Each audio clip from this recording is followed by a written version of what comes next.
Damn, the fuck? I guess I forgot to. What's up, guys? It's your man Donovan Sharp, and welcome to the Sunday NFL Rundown / call-in show.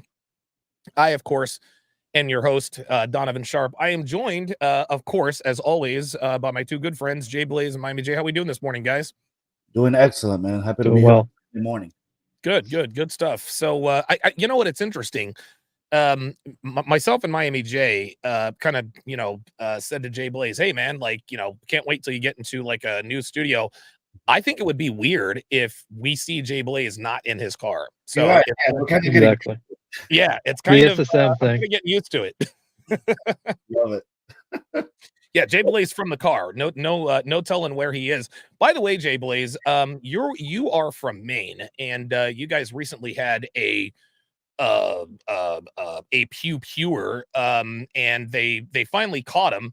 He put a bullet in his head. He 187'd a bunch of people.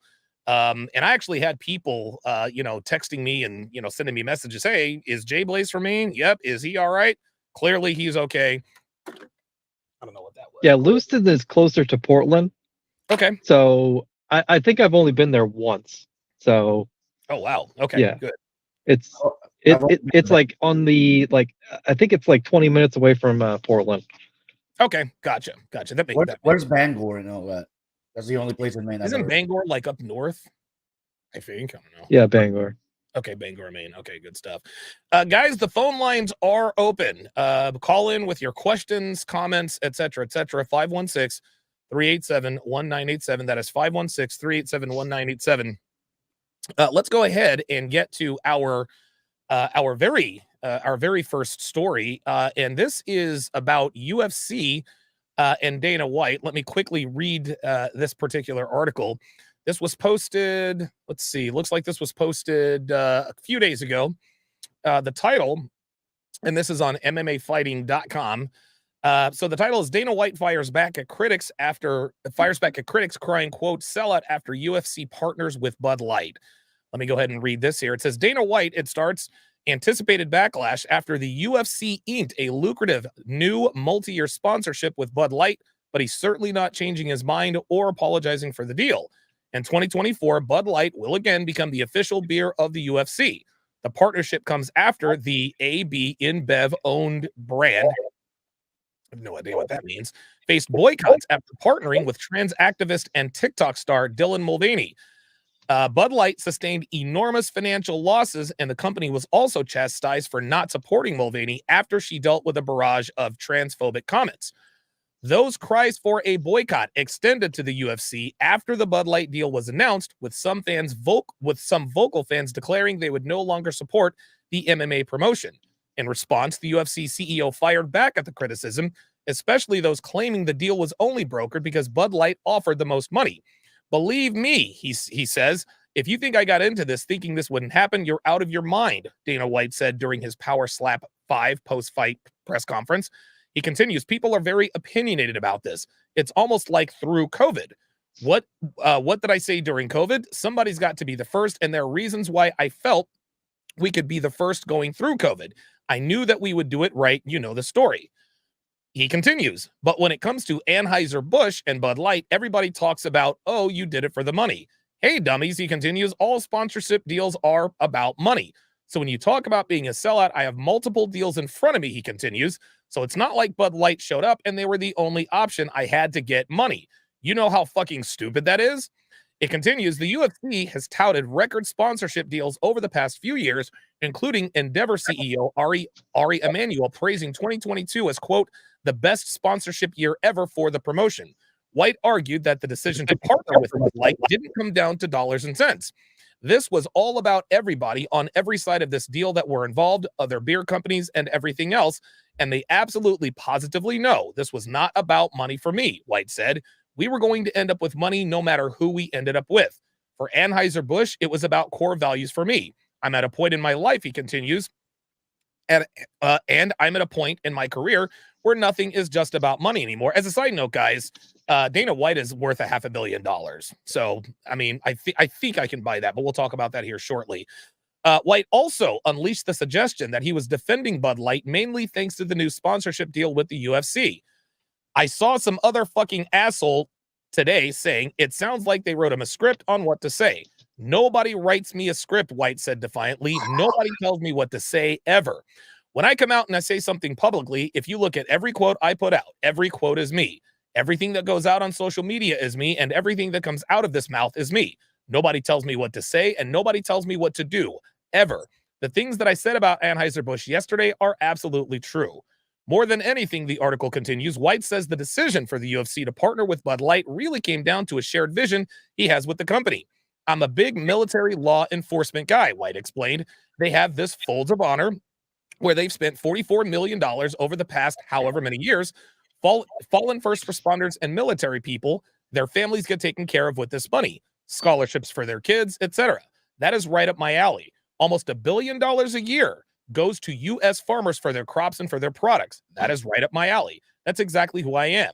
65,000 Americans are employed by Anheuser-Busch, and thousands of them are vets. Right up my alley. I could keep going forever, he continues, and tell you why I am more aligned with Anheuser-Busch than any of the other beer companies that were offering to pay us money. Let's see. Okay, so this Dana White situation. Now, this was actually a story that Jay Blaze brought to my attention. Blaze, what are your initial thoughts about this whole UFC and Anheuser-Busch partnership? What are your thoughts about what's really going on here? So the deal was for $100 million. That seems like it's not enough money. It's a huge amount of money for like the everyday person, but $100 million is nothing. Like compared to what you're facing, like there's UFC fans that are saying we're gonna boycott the UFC for partnering with Bud Light, and I don't see how they have shared values with Dana White, because Dana, when COVID happened, he was one of the only people to keep sports alive. And I remember, like I would have to kind of watch some Australian Football League because they're the only ones, and that was like a midnight, and it just doesn't make sense because Bud Light like completely screwed over all their like hardworking like blue collar men, and Right. that's the UFC's audience too. Like it just doesn't make sense why you would partner with Bud Light. And they removed Modelo. He already had a sponsorship with Modelo. It makes no sense. Wow. Holy smokes, man. Okay. All right, Miami J, what are your thoughts? This is really interesting because, especially after hearing everything that Dana White said, at the end of the day, I'm always inclined to think that it's about the money. Of course. Of course, it's about the money. It's a sponsorship deal. For him to say it's not about the money is disingenuous at best and a lie at worst. I actually find it really insulting that he's using veterans and whatever Anheuser-Busch does to veterans as an excuse. I'm a veteran myself, and I can tell you, after having worked in the political and the nonprofit world, most of these corporations and most of these nonprofits that claim to do work for veterans actually don't. The amount of money that they have in their budgets that actually makes it down to veterans is like 5%. If you really wanted to help out veterans, support an organization like Fisher House or the DAV. Those are the people really doing work on the ground. Don't support Anheuser-Busch because they're working for veterans, or even an organization like Wounded Warrior Project. Yeah, right. It's all nonsense. The amount of money that Wounded Warrior Projects actually gets down to veterans is like 2%. The rest is marketing and operational costs. So for him to say that, it's disingenuous. I don't like it. At the end of the day, I don't blame him for making a deal with Bud Light. It's about the money. Get your money. Obviously, the internet's going to blow up about it. He knew that. Sure. He knew the internet was going to have a problem with it. At the end of the day, I don't think it's a vast majority of UFC fans that are going to boycott. I think most people honestly don't give a crap about this. I think some corners of the internet do. I don't like it personally. I haven't drank or bought anything from Anheuser-Busch since the whole Mulvaney thing. Yep. So I happen to care a little bit about it, but I think most people don't give a damn. Okay, very good. So before I give my take on this, let me ask you, Jay Blaze, are you going to boycott the UFC? Yes or no, and why? I never really watched the UFC too much, but I will say there was another sponsor that sponsored Bud Light and bought a bunch of stocks, and that's Bill Gates. And what he buy? $100 million you worth go. of Bud Light. There you And go. it just very fishy that when you line up all the pieces together. It's very fishy. Yeah. So let me ask you, Miami J, are you going to be boycotting the UFC? Yes or no, and why? No, I don't watch that much UFC. I watch it when there's a big fight on, and having Bud Light as a sponsor is not going to detract me from watching a fight that I want to watch.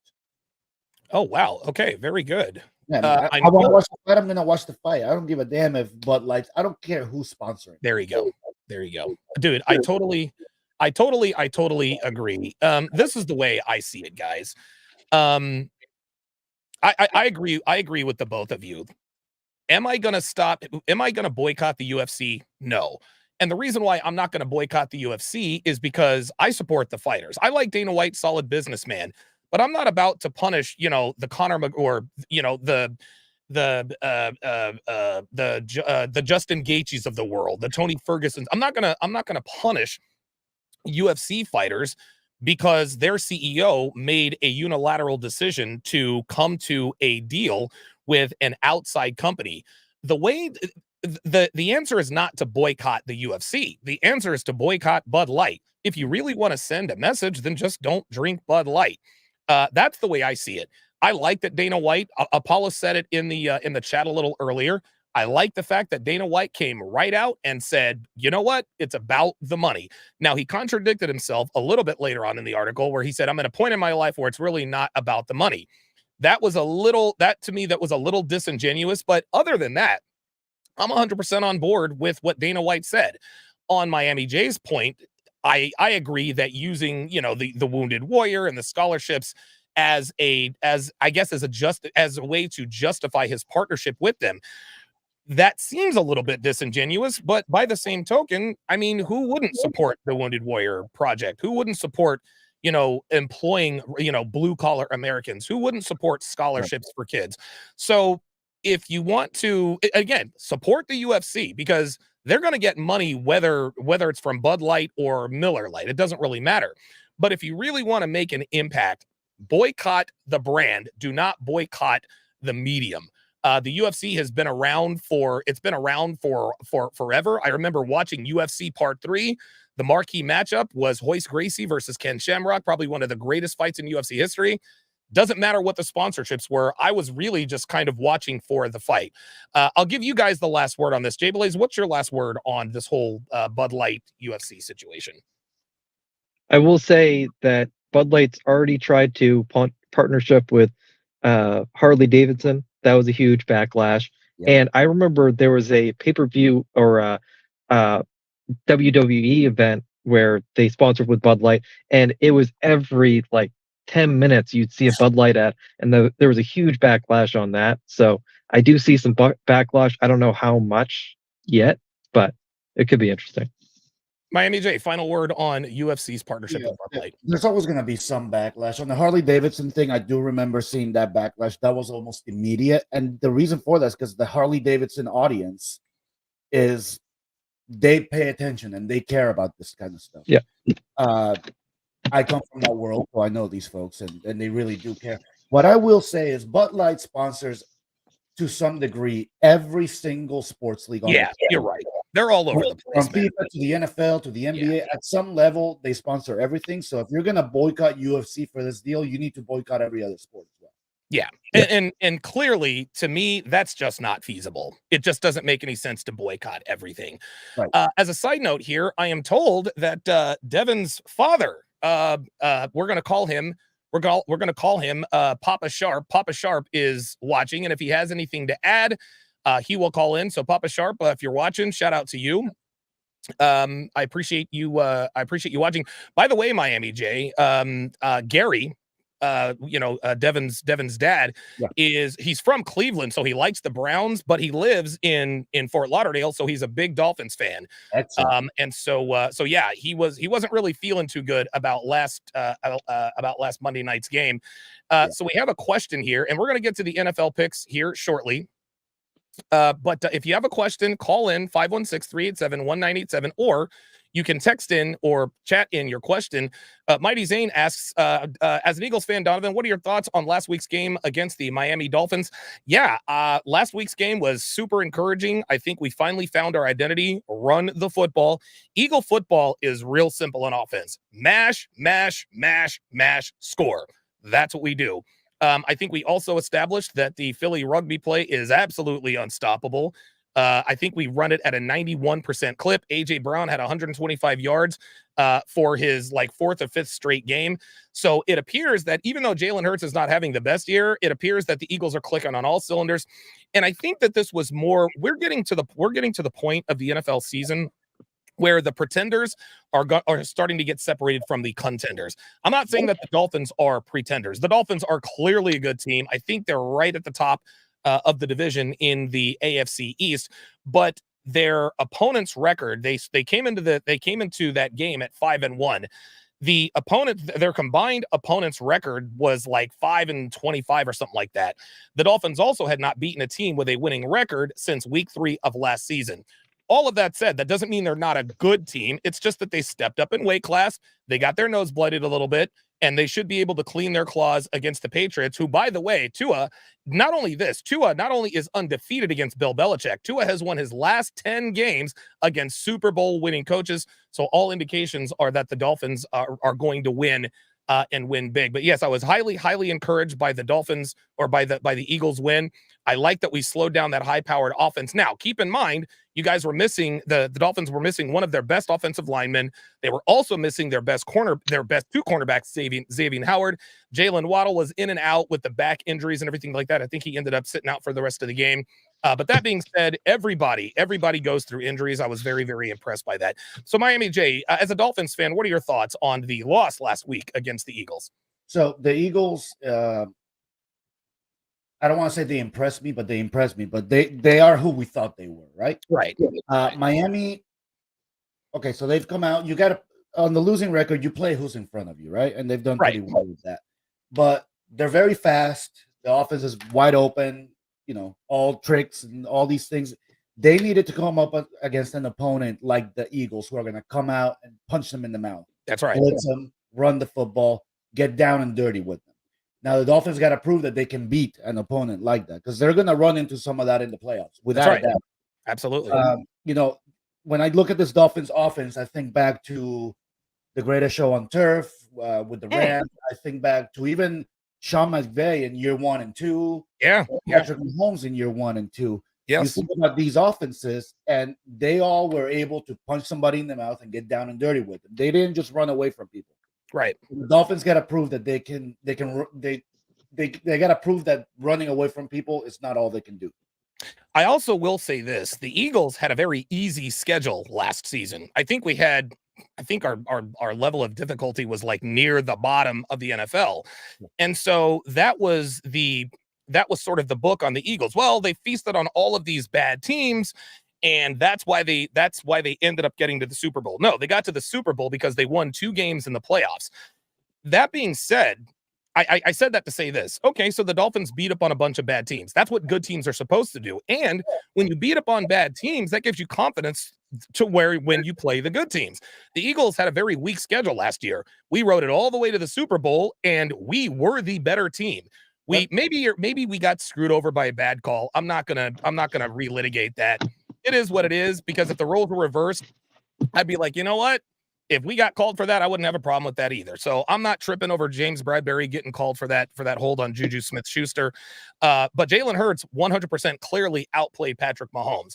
Not bad for a team that had a very easy schedule all last year. So even though Miami's schedule is going to be relatively easy down the stretch, don't sleep on the Dolphins, man. Yeah. Okay, they got dump trucked by the Eagles. The next time the Dolphins play the Eagles is potentially in Super Bowl 58. So you guys won't have to worry about that. Millennium also asks, what's your prediction on the Brown-Seahawks game? We're going to get to that in a little bit. But there's actually another comment here by a user that I wanted to quickly point out. And this goes to what Miami J was talking about a little bit earlier. He says Anheuser-Busch is owned by InBev, a company resulting from a merger of Belgium and Brazilian brewers. They are global in influence, but Anheuser-Busch is still often perceived mistakenly as a U.S. company.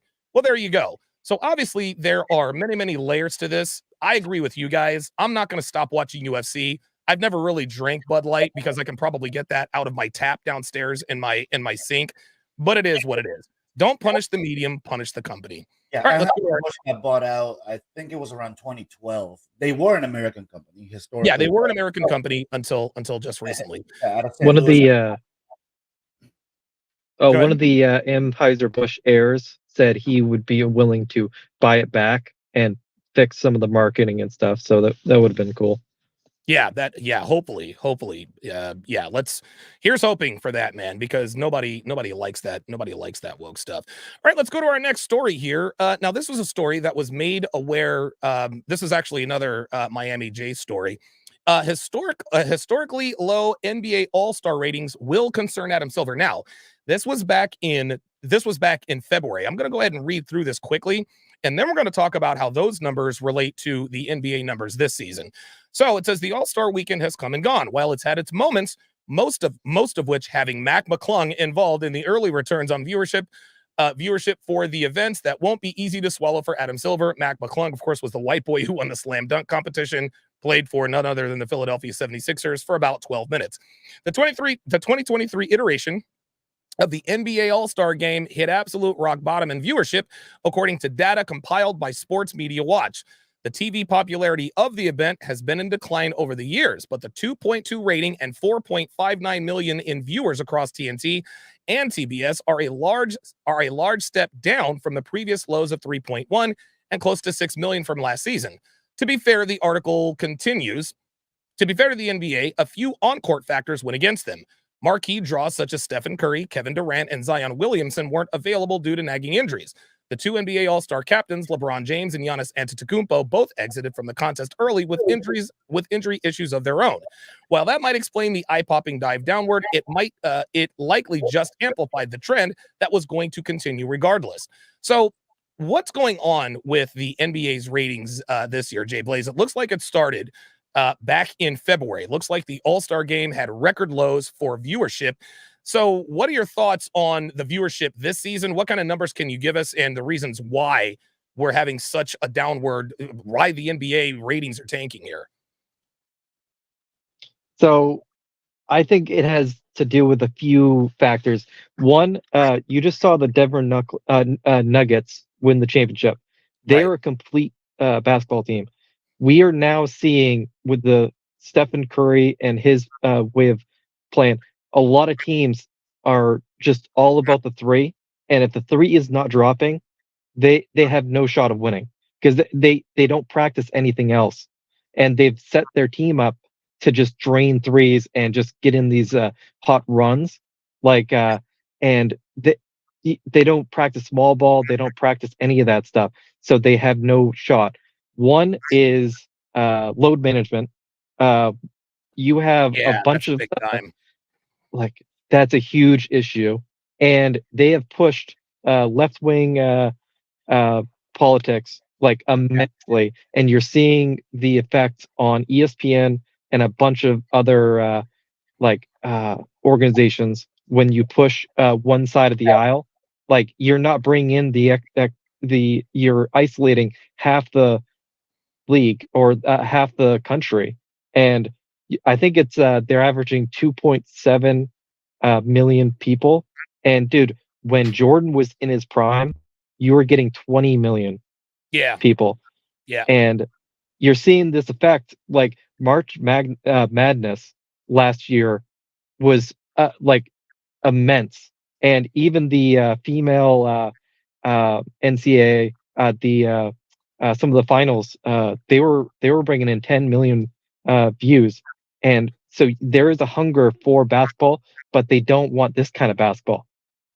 Yeah, no, I agree 100%. Miami J, I know you're not really an NBA guy, but do you have any thoughts on the declining ratings for the NBA? Because Jay Blaze pretty much hit the nail on the head, man. I do. So, first off, I have no problem admitting I'm a fair weather fan for the NBA. I watch the Miami Heat when we're in the playoffs, and I'll get behind them. But I honestly, I don't watch the NBA that much. Okay. So when you guys suggested the story, I obviously went in and did some research, and what I found is interesting. I'm not so sure that this is an issue of the NBA's product on screen. I think this speaks to a much larger trend where the only thing that's kept traditional television alive over the past 5 years is live sports. Yep, You 100%. take live sports out of it, it's done. Cable over. TV as we know it is completely over. So a lot of leagues, especially the NFL and MLS, NFL just moved to YouTube. Yep. Obviously, they're still on traditional TV, but those numbers are way down. Yeah. And the YouTube numbers have been sort of impressive this year. MLS is now only exclusively on Apple Plus, and yeah, TNT and TBS, they have a streaming app where you can stream it, but people don't want to pay an extra subscription. So if you're a Right. sports league, you need to be making deals with one of the big six, which are YouTube, Netflix, Disney, Max or HBO Max, Hulu, and Apple TV. That's where the future of television is. Traditional TV numbers are going to keep going down, especially if that's the only place you are. Your viewership numbers are going to keep getting worse until you make that transition because the audiences are only getting younger. Yeah. Apple TV Plus, the audience age for MLS on Apple TV Plus is 40 years old. Conversely, for the NFL, it's 50. For the NBA, it's 52. Wow. So those audiences are only getting older. I have those numbers right in front of me. Wow. For Major League Baseball, it's 57. Now, Major League Baseball does have some games on Apple TV, etc. Sure. But I think NBA, NBA, Major League Baseball, and the NHL got to catch up. The NFL started to this year YouTube deal, but I think they got to catch up. Go ahead, Blaze. What you got? MLB is showing big ratings already in the playoffs. I think Yeah. they're averaging around like 10 million. Yep. But NFL tried to do this last year. I think they're trying to isolate the older fan with the streaming. They're trying to bring in like Amazon and all that to isolate the older fan. I think they want to shift their fan base to a younger audience. Yeah, I think so. absolutely. In fact, it's interesting Yeah. that the whole Amazon experiment with the NFL hasn't really worked out. If you look at those numbers are not impressive at all with Amazon, which is why I think they went to YouTube and they put the NFL Sunday Ticket on YouTube. YouTube is the second most popular streaming platform behind Netflix. Even Yeah. Disney Plus numbers don't add up. And when it comes to ESPN Plus, this is why Disney Plus is now bundling Hulu and ESPN. Yes.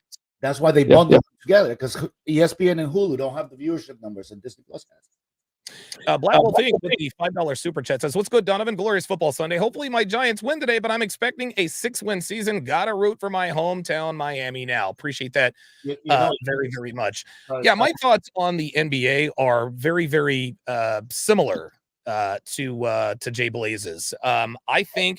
I think that there are a lot of factors involved. I think number one, it's load management. Load management is absolutely killing the NBA. And we've had discussions about this, and there are now new rules in place to sort of quell the load management. We've got financial considerations and implications. We've got first team all NBA qualifiers that they have to meet. I'm in favor of load management if you're missing home games. But if you're a kid in Oklahoma City and the Clippers come to town and you want to see Paul George and Russell Westbrook and Jesus fucking Christ, Kawhi Leonard, and one of them sits out or all three of them sit out, that's a problem. And look, man, Kawhi Leonard is the face of load management. Kawhi Leonard is, I think that was probably one of the worst deals ever, because he led Toronto to an NBA championship. But he hasn't played a full NBA season since he got to LA. Every other week, there's some sort of nagging injury or he's sitting out because of load management. That just turns a lot of people off. The salaries, I think most people these days, guys, they're okay with salaries. Back in the day, listen, as recently as 15, 20 years ago, we used to have these bullshit fans. Well, they should play for the love of the game. No, they shouldn't. They should get as much money as they possibly can. I think fans no longer have this antiquated way of thinking about players making too much. They have a finite number of years to make money. Now we're privy to what the owners make relative to what the players make, the TV deals and all that good stuff. So we've come around as fans in terms of accepting the fact that guys are making $50, $60 million a year and so forth.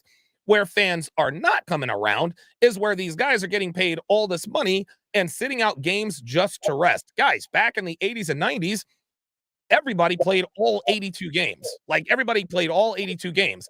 So you mean to tell me now here in 2023 that science and medicine are better, nutrition is better, supplements, everything is better. Guys are bigger, faster, stronger, they're lasting longer, but they somehow need more rest. That just doesn't make any sense, and I think that is perceived as laziness. So we'll see what happens. We'll see what happens there. Cigarman 85 actually makes a very, very good point. He said super teams are ruining the NBA.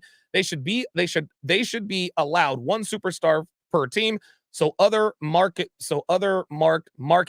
get a chance to win. I disagree with that wholeheartedly. I am strongly in favor of super teams. I'm strongly in favor of mobility. The NBA is run by its players. It is a star-driven league. The NFL is not like that. If Patrick Mahomes were to retire or end his career, NFL is still going to have ratings, right? The NBA is driven by their stars, but what's happened is it's created an imbalance of power. Again, you've got players sitting out for load management, and there's really nothing anyone can do about it. So I agree. I disagree with the whole super teams thing. I think that guys should team up if they want to team up. Just make sure you play the games. Miami J, do you agree or disagree with these super teams? I'm not sure I agree or disagree. I would have to pose a question because, like I said, I'm not the biggest NBA fan. So when you say super team to me, what I think of is a team doing what Miami did a few years ago, which is buy 4 superstars and essentially buy a championship. It seems to me like in the NBA, it's a league where you can do that, unlike any other league. You can literally go out one off season and spend a ridiculous amount of money and buy 3 NBA championships. Pretty much. I mean, I would ask you if that's Listen, I mean, you could certainly say that the Miami Heat bought 2 NBA titles, but you still have to win them on the court. It's just like the whole steroid scandal, right? People are acting like Barry Bonds injected, steroids into his buttocks, and all of a sudden he's hitting 73 home runs. No. He's still in the batting cages. He's still lifting weights. The steroids certainly helped, but you still have to do it. And remember, the very first year that the Miami Heat were together, they lost in horrible fashion to the Dallas Mavericks, right? They got the 4 NBA finals. They only won 2 when they probably should have won all 4. That last one against San Antonio was basically LeBron throwing a fit. He was on his way out. But to me, I'm good with super teams. I'm good with that. I'm just definitely not good with the load management. And of course, the social justice warring, the wokeness, the pushing of the WNBA as though it matters. I think people are tired of it. People are tired of it, and I think those are 2 of the many reasons why the NBA. To be perfectly honest, in principle, I don't have a problem with super teams unless they're named the New England Patriots. Then I have an issue. Black Wolf Inc. says super teams bring heavy revenue to the market. What you got, Blaze?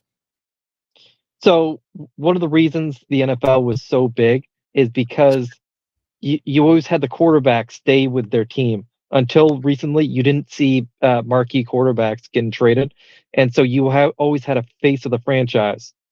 So you brought your small market in, like your team, and that's not happening in the NBA because now with all the player movement, I don't think a lot of teams have that superstar to embrace because they're going, like Zion, he's going to go to the Knicks later. So why am I going to embrace this guy? Like it's only a matter of time before he goes to a bigger market team. Yeah. And to me, that just comes down to economics, right? Yeah. And I will say very few NBA stars that you can actually wrap your arms around and actually say, oh yeah, I see myself in this guy. The only people I can technically see myself in is Giannis or Jokic because they're just hardworking, nose down to the grindstone. I can't see myself in LeBron. I can't see myself in Steph Curry.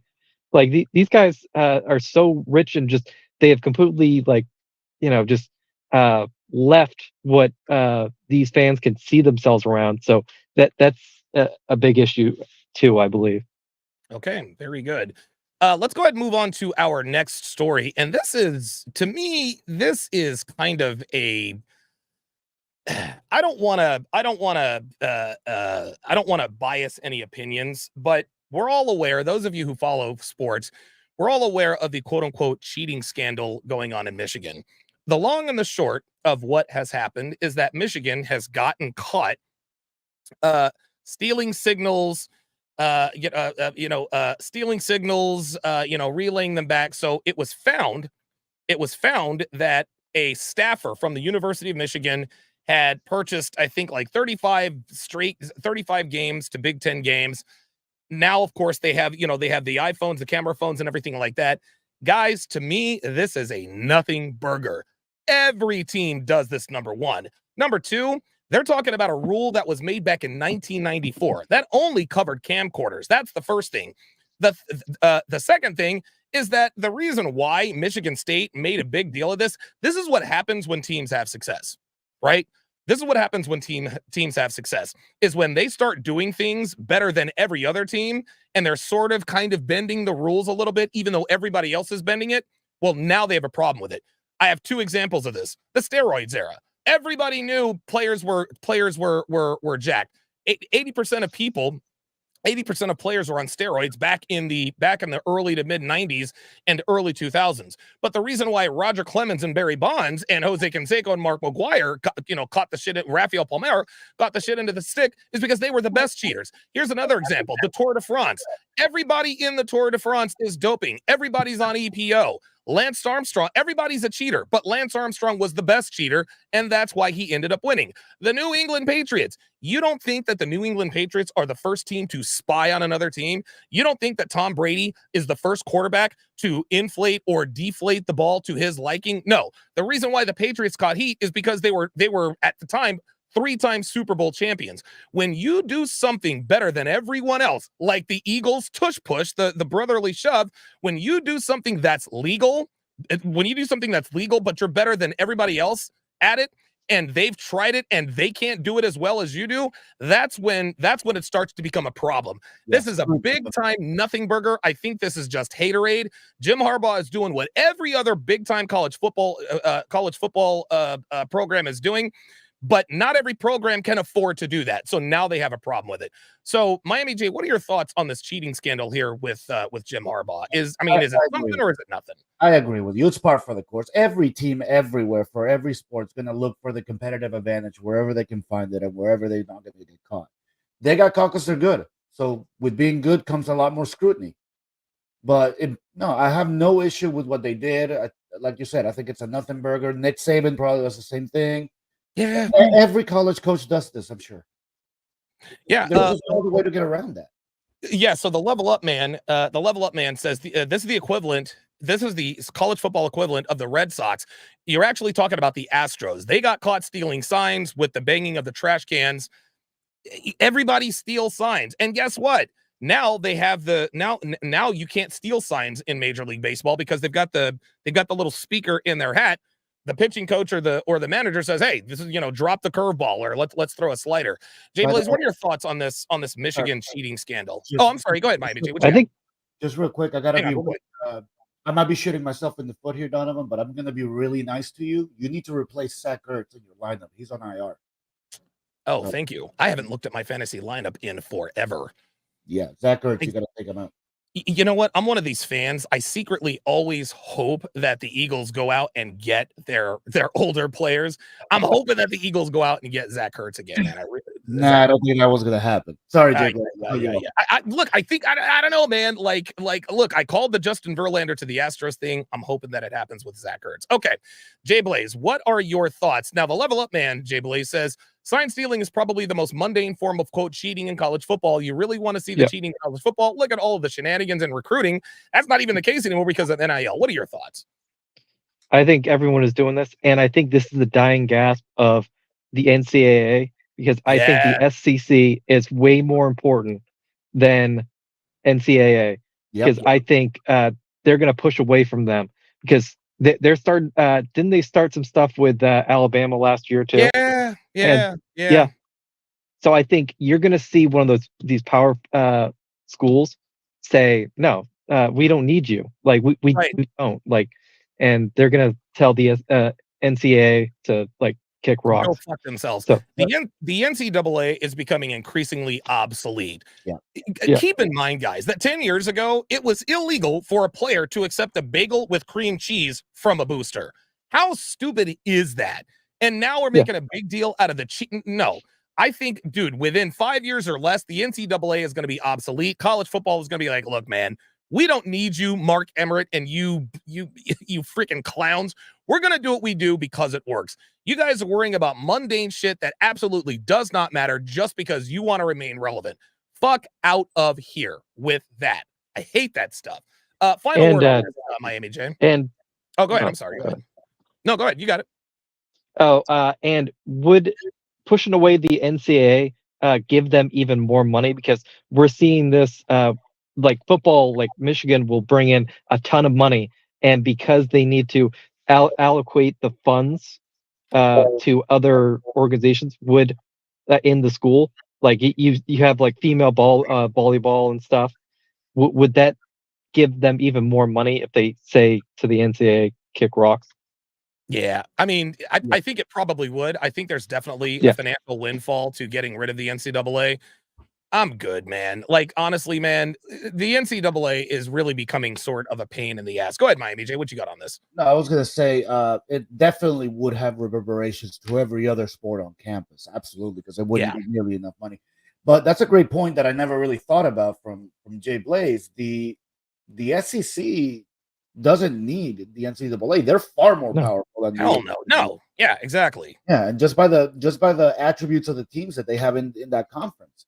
I would love to see a completely different structure to college football. I think it'd be incredibly interesting. Maybe, and maybe I'm dreaming here, but maybe a sort of a promotion relegation system like we talked about, where smaller schools have a chance to compete. Yeah, I mean, I mean, I don't know that smaller schools. I mean, smaller schools now have a chance to compete. What with NIL and things of that nature. But yeah, I think that this, like I said, I think this is a big nothing burger. I think this is just haterade. Michigan is the dude. They are curb stomping everybody they play. They are a juggernaut. They're not going to be stopped. They're going to be number one going into the college football playoff. It'll be them versus Georgia in the national championship game. And there's nothing anyone can do about it. And because Michigan, and because they don't like Jim Harbaugh, because he's kind of quirky and he kind of gets in people's kitchen, that's just kind of how it is. Bill Belichick, not a likable guy. Oh my God, he's filming our sidelines. All 32 NFL teams are doing this. They happen to be doing it the best. They're getting the best out of it. That being said, Alex Smith recently made an appearance on the Pat McAfee show, talking about Jim Harbaugh and a possible return to the NFL. This is a very short clip. Fair use, fair use, fair use. And here we go. Stealing signals. Huge deal, huge deal. But it is something that could potentially send Harbaugh back to the, he's been kind of snooping around. Do you see that as a probability? And what do you think he would be like back in the NFL in this modern 2023 NFL? I have to think, like, listen, I haven't heard this out of his mouth, but just knowing Jim and how competitive he is and how close he got to a Super Bowl at the NFL level, and then to kind of see it, obviously passing by, I got to think that isn't sitting right in his gut. And if the right situation comes up with the right ownership and the right quarterback, I think he's jumping at it. Wow. Okay, there we go. Almost got a violation there. So what he is referring to, what Alex Smith is referring to is Jim Harbaugh. We know that Jim Harbaugh, coaches the University of Michigan. He was the head coach of the San Francisco 49ers. Alex Smith was his quarterback before he was replaced by Colin Kaepernick. They go all the way to Super Bowl 47. They beat the Packers twice in 2 years in the playoffs. Absolutely boat raced them. They had no answers for Kaepernick.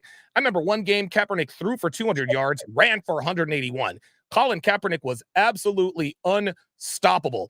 They get to Super Bowl 47. The Baltimore Ravens had, I think the Niners had a pretty big lead, and the Ravens came back. That was the Harbaugh he coached against his brother Jim Harbaugh. I want you to keep in mind this has similar undertones to the Pete Carroll USC situation, when the Matt Leinart, when the Reggie Bush recruiting violation started to surface, Pete Carroll said, I'm up out of here. USC got their sanctions. Meanwhile, Pete Carroll is in the NFL. He suffered no consequences, nor should he have. Russell Wilson, the Super Bowl, and all the rest of that. So it appears that Jim Harbaugh might just tire of the NCAA just being in his kitchen all the time. Do you think, Jay Blaze, that this is a possible catalyst for Jim Harbaugh to make a return to the NFL? I think it could be because, dude, he doesn't want to deal with any of that stuff, and he's already shown he can lead a championship organization in the NFL. So I could see that, but I will say I don't know what team would be the best fit because you would think the Bears, but they refuse to hire any big personality coaches. You know what I mean? Yeah, I'm with you. Miami J, what are your thoughts? Well, let me just say first off, I grew up watching Jim Harbaugh play. In fact, So did I. He's one of the reasons I'm a football fan. I remember that playoff run where they lost to the Steelers in the AFC Championship game. But Yep. Super Bowl 30. I was a huge fan, but I can definitely see a world where he comes back to the NFL. I think he probably, what Alex Smith I think said is correct. He probably has a bad taste in his mouth from the first experience, especially the way he was pushed out. Yeah.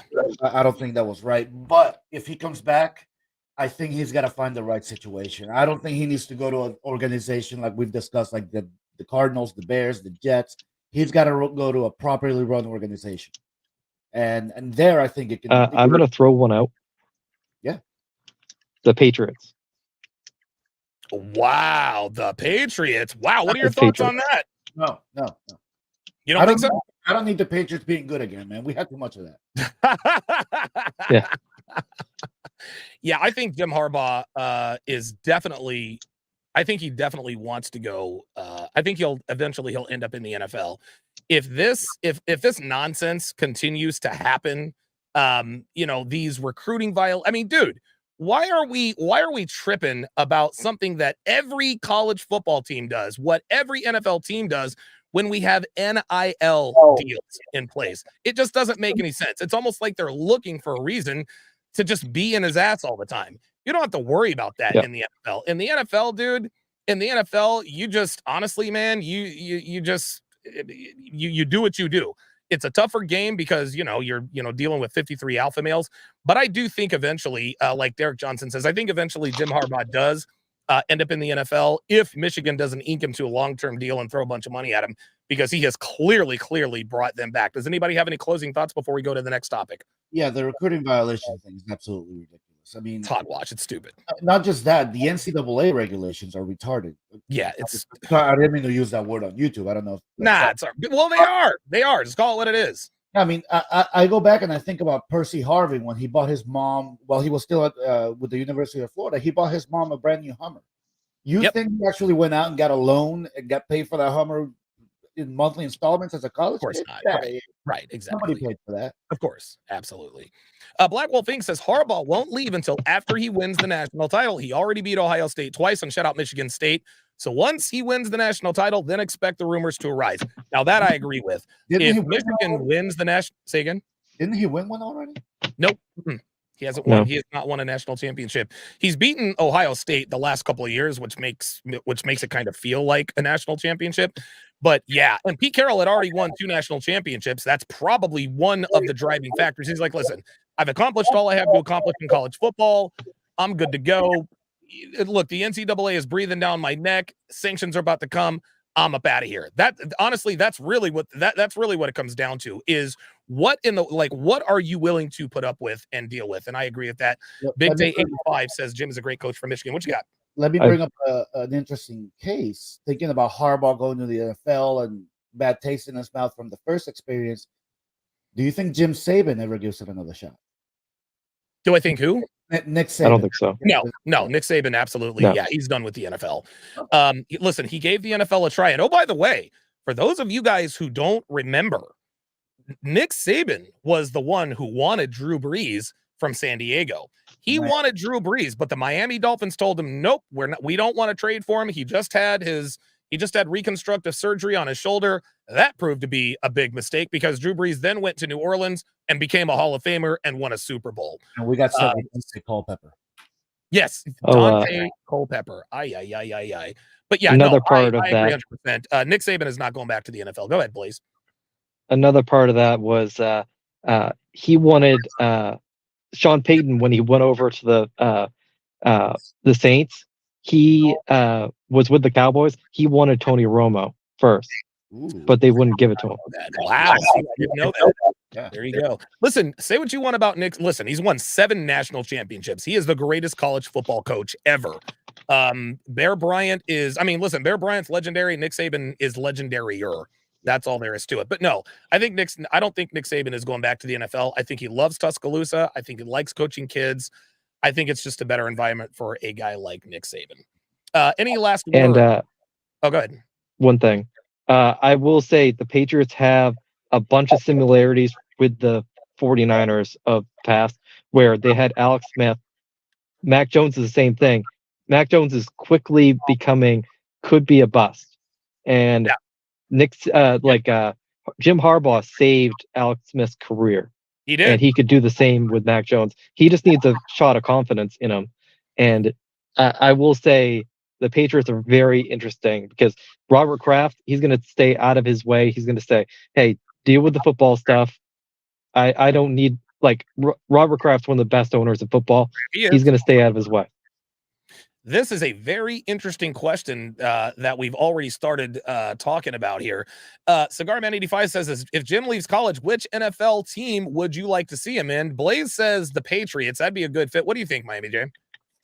I don't know. I have to go take a look down the list. I can tell you right now, I think that he is a perfect fit for the Los Angeles Chargers. I think Brandon Staley, and we're going to talk about this a little bit later, but if Brandon Staley loses today's game, I think he gets fired today. That doesn't mean Jim Harbaugh is going to retire from Michigan and come to the Chargers, but I think the Los Angeles Chargers would be a great fit. I think another fit for Jim Harbaugh would probably be the Arizona Cardinals. Back on the West Coast, he'll probably have a top 5 pick, which means he gets Caleb Williams or Drake May or Bo Nix, et cetera, et cetera. So yeah, Black Wolf Inc. says Belichick already signed a long-term contract. Yeah, that means absolutely dick. What happened with this long-term contract, that is what we call in the business the vote of confidence. And we all know what happens after the vote of confidence. Nobody has ever heard Eric Mangini. I saw him on TV the other day. He says, I was in that building for 6 years and I never knew or saw any of the details of Bill Belichick's contract. Yet all of a sudden, Robert Kraft or somebody in the building felt the need to put out the fact that he signed that he signed an extension. That to me is the vote of confidence. If it continues to go the way it is for the Patriots, at some point somebody's going to have to do something. Yes, he's won 6 Super Bowls, but how much goodwill does that buy you? What are y'all's thoughts on that? I'm not sure he goes to. I don't think Arizona would be a good fit. Like Okay. I said earlier, I think he needs a good, well-run, well-established organization. And we talked last week about Matt LaFleur being overrated. How about the Green Bay Packers? That could be a good situation. Yeah, I like that one. That's a good fit. That's a good fit. The Green Bay Packers. Mhm. Pro Special says They have Bill a has top 5 the job pick. for his- Say again. They have a top 5 pick. The Okay. Packers. Yeah, Bill Belichick. Bill has the They job. will. Bill has the job for as long as he wants. I agree, but that's don't think absolutely a mistake. That's a mistake. Let's have a little bit of fun here before we get into our game picks. So Robert Griffin III was dressed up as Harry Potter for Halloween, as you guys can see here. It says Robert Griffin III. Looks like he's dressed up in a Harry Potter outfit. He's got the Nimbus Junior. I guess that's what that is. So I affectionately named him Robert Gryffindor III. Robert Gryffindor III. That is my joke of the day. Let me play this. There we go. Robert Gryffindor III. I thought it was clever. I thought it was cheeky. I thought it was cool. Okay, let's move on. Okay, let us get into today's games as we round third and head for home. Kickoff is just over an hour away. The Dallas Cowboys are hosting the Los Angeles Rams. The Cowboys have a 10-game home winning streak. The over under is 45.5. The spread is -7. So let's talk a little bit about this game and the storylines. Miami J, what storylines stand out to you about either or both teams, the Chargers and the Cowboys? Well, I go back to the Cowboys not being a championship caliber team. I don't think they have it in them. I think I like the Rams against the spread. I think the Cowboys probably end up eking out the win, but I think it'll be a close game. And if it's not, we're still waiting for Dak Prescott to have a game where he literally puts the team on his back and wheels them through the goal line. I've yet to see that in his entire career. So it'd be a good thing to see from him, but like I said, I don't think the Cowboys have it. Okay, so do you think they'll win or lose this game?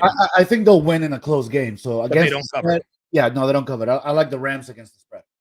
All right, Jay Blaze, what storylines are you most interested in with this game? I heard the Rams offensive linemen are really banged up, so Yeah. that could be a huge issue. And like Micah Parsons, this is one of these games where he'll eat.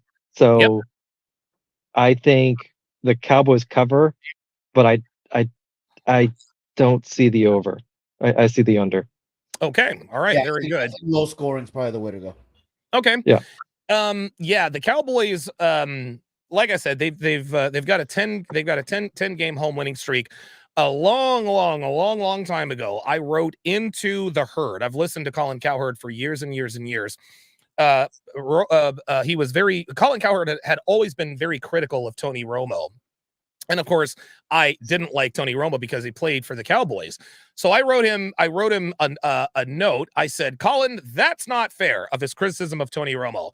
I said, Tony Romo is the greatest quarterback in NFL history. At home against non-divisional opponents, under 500 before November. Greatest ever. And he said, he actually read it like they said, my bad, Alex. He caught the satire. Dak Prescott is Tony Romo, guys. The very guy he took the job from. Dak Prescott is great when he's at home. He's great against bad teams. You put him on the road. If you ask him to put the team on his back, yeah, Donovan, well, what about the LA Chargers? The Dallas Cowboys tried their level best to give that game to the Chargers. The Chargers are a bad football team. They have a bad defense. They have one of the most expensive defenses in the NFL, and their defense is trash. And the Dallas Cowboys could only wrangle 17 points against them. So all of that said, I think the Cowboys win. I think they cover. I think the Rams are a struggling football team, just like you said. Their right guard and their left tackle are banged up. We don't know if either or both are going to play. I think the Cowboys seemingly right the ship here. I say they probably win this game by 10. I'm definitely taking the under because I don't see any of these teams lighting up the scoreboard. Final thoughts on this game, either one of you? I will say, Tony Romo only had a running game one time in his career, and he never had a defense. So I will say Tony Romo was the best undrafted quarterback ever. Yeah, I agree. And that I agree. I think he was a top 5 quarterback for at least maybe 3 years.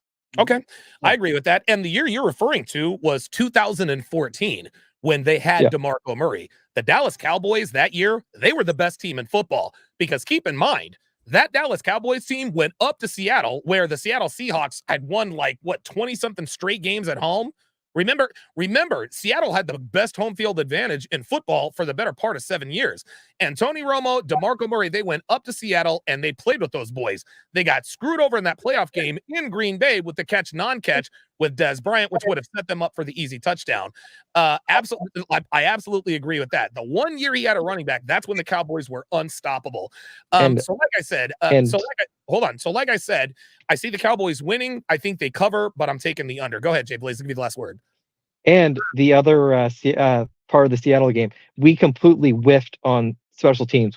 They got trounced in special teams, and they still beat the Seattle Seahawks.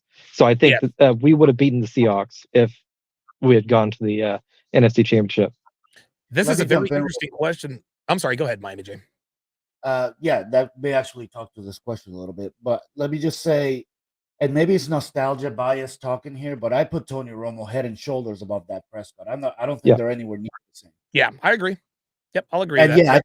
I can't see this being Dak's last season as a Cowboy. I think with all the hype they came in this season, and I think they're going to struggle to make the wild card, and I think that's going to get blamed on that. Jay Blaze, is this Dak's last season as the Cowboys quarterback?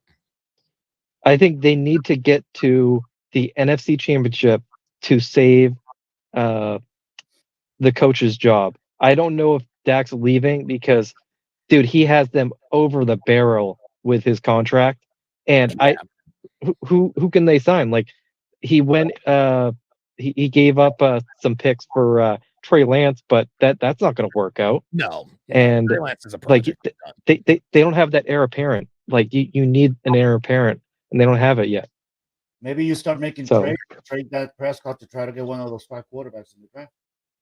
Well, now I agree with that, but here's the issue. The Dallas Cowboys want to win. And unfortunately, this is not Dak's last year in Dallas. And I'll tell you why. Because Dallas is a pretty good football team. And when you're a pretty good football team, you're not going to have a top 5 pick. So assuming they're not going to have a top 5 or top 10 pick, if not Dak, who else? Like, there's nobody like, I mean, can you guys think of any other quarterbacks, backups, veterans that you think would be a replacement for Dak Prescott? I asked that genuinely because maybe there's somebody out there that could replace Dak. Any predictions? Any thoughts on that? That's actually I would be interested. Go ahead, please. In Kirk Cousins. I'd be interested in Kirk Cousins. Okay. All right. But no, that's actually an interesting point. I go back to what I said, I think week 1 or actually no, week 3. After they lost to the Cardinals, I think it's Mike McCarthy. I think he's the problem with that organization. Oh, yeah. It's more likely that it's his last year than Dak Prescott. So you're absolutely right. No, I agree. I agree totally. Chris Spencer agrees with Jay Blaze. He's clearly a Falcons fan, says Kirk Cousins. I think Kirk Cousins would work in Dallas, but he needs either an offensive coordinator or another head coach. Yeah. Look, listen. Mike McCarthy's a Super Bowl champion. Nobody can ever take that away from him. But it's clear he's over his skis. He has failed to evolve as a play caller, and it's showing on the football field. Kellen Moore right now is in LA, but every year, I think Dallas had a top 5 offense in the NFL as long as he was there. I don't know why they shipped him out, but guess what? If Mike McCarthy loses his job, they're going to give that job to Dan Quinn, who, by the way, is a defensive head coach. And we know Bill Belichick is one of the very few defensive head coaches that have been successful. John Harbaugh won a Super Bowl. Mike Tomlin won a Super Bowl. Brian Billick won a Super Bowl. No, John Gruden is an offensive guy. So defensive head coaches do win Super Bowls. But Bill Belichick was the anomaly. You got to be an offensive head coach to win Super Bowls consistently. That's the way I see it. Final thoughts on Rams Cowboys. Either one of you. I'm good. I will say, if you want to make a big splash, if you're the Cowboys, if you get the Lions OC, I think he's going to be really good. Yes. So I think he could be a splash. Yeah, I think his name is Brian. I'm thinking ROC, Brian Johnson. Yeah, Brian the Johnson. Lions OC is. No, I think that's the OC for the Eagles, because Sean Desai is our defensive coordinator. But whoever the offensive coordinator for the Lions is absolutely going to be a head coach next year, and it could be in Dallas if Dallas stumbles again in the playoffs. Let's go to our next game here. This is an interesting game. So the Green Bay Packers are 1-point dogs at home. The over-under is 41.5. Jordan Love is coming off of that horrific loss against the Denver Broncos, worst team in football. Miami J, what storyline are you most interested in or paying attention to, and who is your pick? Well, let me just say, and when we get to the Broncos game, I'll address this closer, but I'm not sure the Broncos are the worst team in football. The storyline I want to see is which Jordan Love shows up. Okay. Is it the one from early in the season that can actually pull out a win, or is it the one from last week? I think that's what this game's going to hinge on. I don't think the Vikings are going to win this game. I think the Packers are very capable of losing it, however. Okay.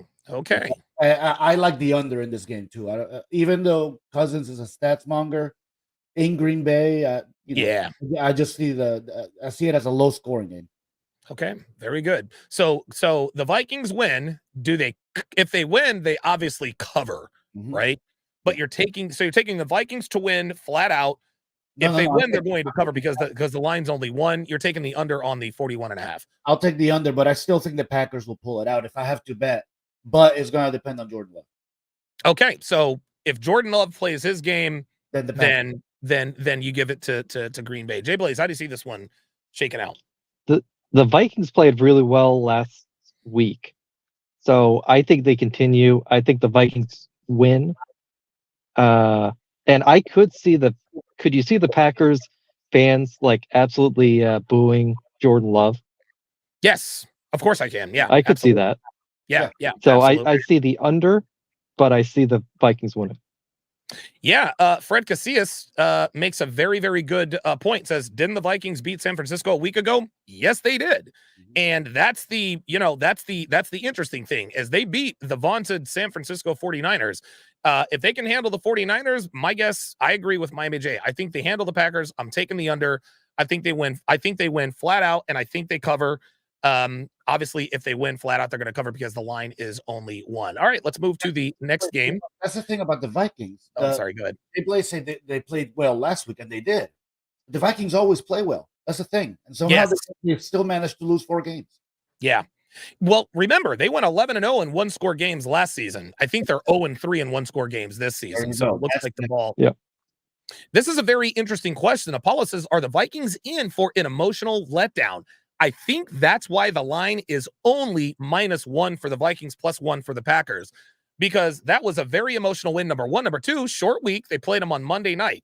So they could be in for a letdown, but if Jordan Love is who we think he is, then the Vikings should win this game fairly handily. Is Kirk Cousins playing for a trade? I don't think so. I think Kirk Cousins is just I think Kirk Cousins is I think he's going to find himself on a football team, whether it's with the Vikings or not, Yeah. because I think he has shed the whole can't win in prime time. Yes, he got dump trucked by the Eagles in Philadelphia. Everybody gets dump trucked by Philly in Philly. Yeah. That's just how that works. But he just beat the 49ers on Monday Night Football. And again, the book on Kirk Cousins is that he's not a primetime player. I think he went a long way in sort of shedding that. And is he playing for a trade? I don't know. I think Kirk Cousins likes where he is in Minnesota, but he will get a lucrative contract after the season, whether it's from the Vikings or anybody else. I think maybe he has shaken that image from the media standpoint. Maybe people don't talk about that so much anymore, but I'm not sure he's shaking that within himself. I think he's still out there trying to prove it to everybody. I don't know if you watched that Netflix special Quarterback. Kirk Cousins actually went a long way in dispelling that about his, hey, I can't play when the lights are brightest. He's got like 12 game balls from primetime and playoff games. So it really just goes to show like how powerful the narrative is. It really, really does. Yeah. Final thoughts on this before we move on. I'm good. Okay, That's it. very good. Let's go to the Falcons and the Titans. The Titans are 2.5-point underdogs at home. The over-under is 35. Jay Blaze, what to you is the most intriguing story of this matchup? Either or both teams, and who is your pick? One, I don't touch this game with a 10-foot pole. No, Uh, dude, you're 100% right. And we're talking spread-wise. I wouldn't touch this game either. Stay away. No, you don't know what you're gonna get with either team. Yeah. I guess I like the Falcons. Like, I guess, and Pink, baby. I don't know. Maybe the over like cheap points, but that's what. It's a hard game. Listen, Yeah. If I'm you, if you guys are gamblers, I wouldn't take this game either. Both teams are wildly unpredictable. We don't know which Desmond Ritter is going to show up. So look, I agree with Jay Blaze. I don't know. Miami J, what are your thoughts on this? What storylines are most intriguing to you? This game's a 50-50 shot. Yeah, this is a push. This is a top game. Yeah. I guess if I had to pick, I wouldn't bet on this game, not on the spread. I would put a few dollars maybe on the over because I think it's 35 is ridiculously low. But if I'm going to pick someone, I would pick the Falcons just by virtue of their record.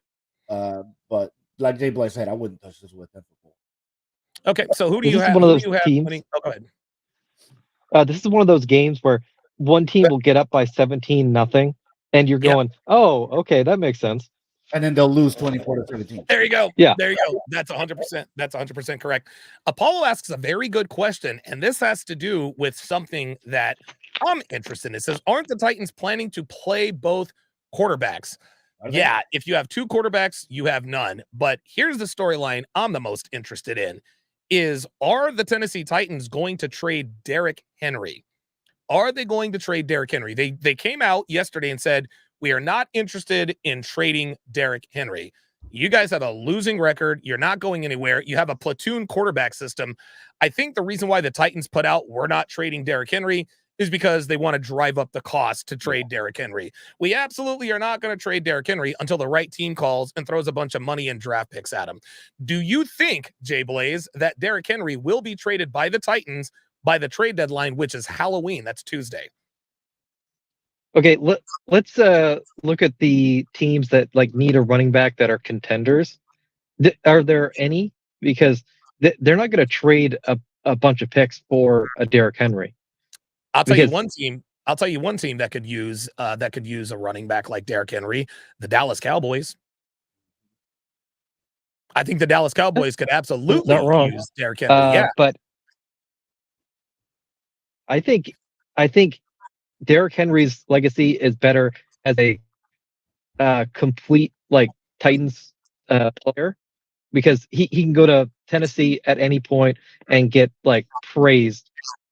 Yeah. But if he leaves and gets with the Cowboys and goes, to the second round of the playoffs, will that tarnish his legacy in Tennessee? I don't think so. If he gets traded, I don't think it does. If he gets No. traded, it can be seen as the organization. Yeah, I think the Cowboys, listen, I totally listen. I agree with Apollo's assessment. The Cowboys are a great fit. They've got Tony Pollard, and right now, see a lot of platoon, and there aren't too many featured backs anymore. There's always sort of a thunder and lightning sort of element to it, right? Last year, Zeke was the thunder, Tony Pollard was the lightning. Zeke goes to New England, and Tony Pollard is just the lightning. He's not as effective because the thunder is not there anymore. Yeah. Derrick Henry will be the thunder, and Tony Pollard could be the lightning. I also think that the Eagles would be a very, very good, destination for Derrick Henry. Derrick, if you want to win, come to the Eagles, because we've been to the Super Bowl and we could use a guy like you. I think Derrick Henry is a rich man's LeGarrette Blount, whom we had back in 2017, which helped us out. Here's another suggestion: the Baltimore Ravens. What do you guys think of that? Derrick Henry to the Ravens. What do you think of that, Jay Blaze? I think that's a good fit because they just lost J.K. Dobbins. Gus Edwards is on and off the injured list. What do you think about that, Blaze? Yeah, Cowboys and Ravens would probably be the best fit, and he would be a leadership presence for each team, and it could be very interesting. Here's another one, Miami J, the Buffalo Bills. I think that's another great landing spot. What do you think, Miami J? The Buffalo Bills, because who's the Buffalo Bills running back? Their running back is Josh Allen. I actually thought about the Bills, and that would be a great fit. I don't want it to happen, obviously, but yeah, that'd be a great fit. See, that you were right when you said that you don't have that many featured backs anymore. Usually, what you have is a 3-back system where you have your physical running back, you have your running back who can catch, and then your change of pace guy who's really, really fast. It's very rare that you have one that can all three. The 49ers come to mind, Christian McCaffrey, but other than that, I can't think of one. Not right off the top of my head. Derrick Henry's one of those guys who can fill at least 2 of those 3 roles. He is going to change. He is going to change an NFL franchise. If the Titans trade him, whatever team he goes to, he is going to change that team. What you got, Jay Blaze? Yeah, the Seahawks would be interesting because, dude, Pete Carroll's always been run first and like having the play action pass. But yeah, Derrick Henry could be a very interesting trade piece for a team that's a contender that just needs that extra little push. What I will say, if I'm an organization, I'm not buying Derrick Henry. I mean, yeah, he's very, very good at what he does, but he can't have that much time left. Running backs aren't having long careers these days. And, Derrick Henry's been around for a bit. So. Blackmail Media on the Rumble side says Cardinals definitely a good pick. I think he was talking about something 27? else. No, I think he was talking about something else. He also says they have two good running backs already. Now, here's something interesting. Dalvin Cook and Derrick Henry, thunder and lightning. How about Derrick Henry? Look, they already have Brees Hall. I think if Derrick Henry goes to New York, I think that's an overcrowded room. Yeah. Dalvin Cook is super talented. They've still got Brees Hall on his rookie deal. As great as that would be, I think that would be an overcrowded quarterback or running back room. Millennium says, would Henry do well in the Browns? Henry would do well anywhere. Yeah, Henry would do well anywhere. Fit. Yeah. Derrick Henry, by the way, is 29. That's almost ancient in running. Yes. I'm not Derrick Henry if I'm long term thinking about that. I agree. I think Derrick Henry's best chance to win a Super Bowl is this year. He ain't gonna do it. He's not gonna do it in Tennessee. He's most certainly not gonna do it in Tennessee. I think this might be the last year of his deal. At that point, who knows who's gonna pick him up? Because at 29 years old, you are over the hill. His next best chance might be to do the Jerome Bettis thing where he becomes the elder guy in the room. And at 33, 34, he helps a young rookie lead his team to the Super Bowl or something. No, I agree. And maybe come in on like first and goal situations. Blackmail Media says Derrick Henry's got 3 more prime years. A guy like him might, because he's not really showing any signs of slowing down. What do you think? You don't think so? That guy takes hits all the time. Yeah, he's a big dude. And the decline is always precipitous. It's always never like running. Like Emmitt Smith was like a slow decline, right? Eric Dickerson, slow decline. Dude, LaDainian Tomlinson was MVP 1 year. 2 years later, he's on the Jets. A year after that, he's out of the league. Same with Zeke Elliott.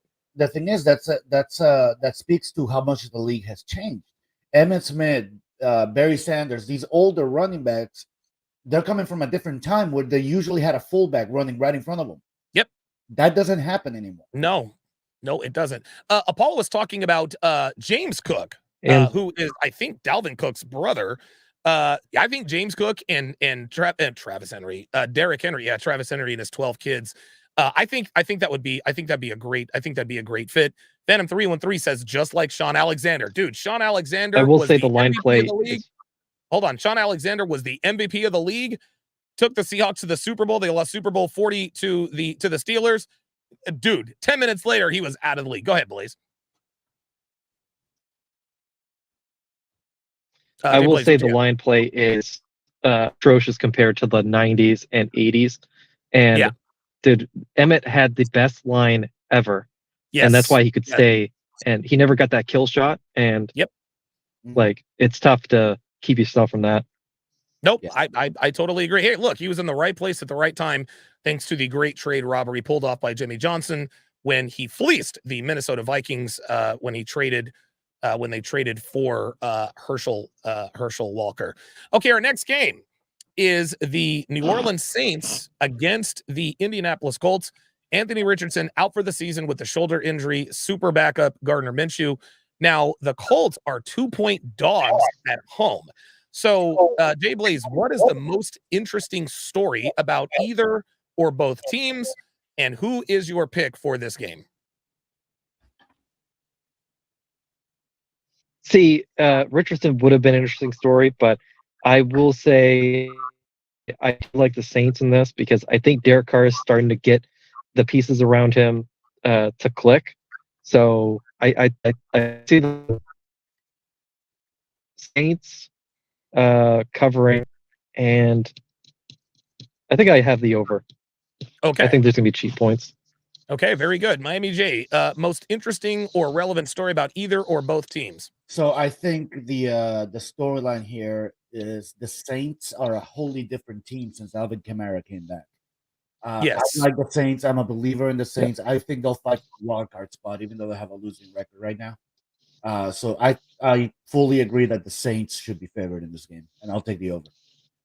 I agree. The Saints started 2-0. They've lost 3 of their last 4 games.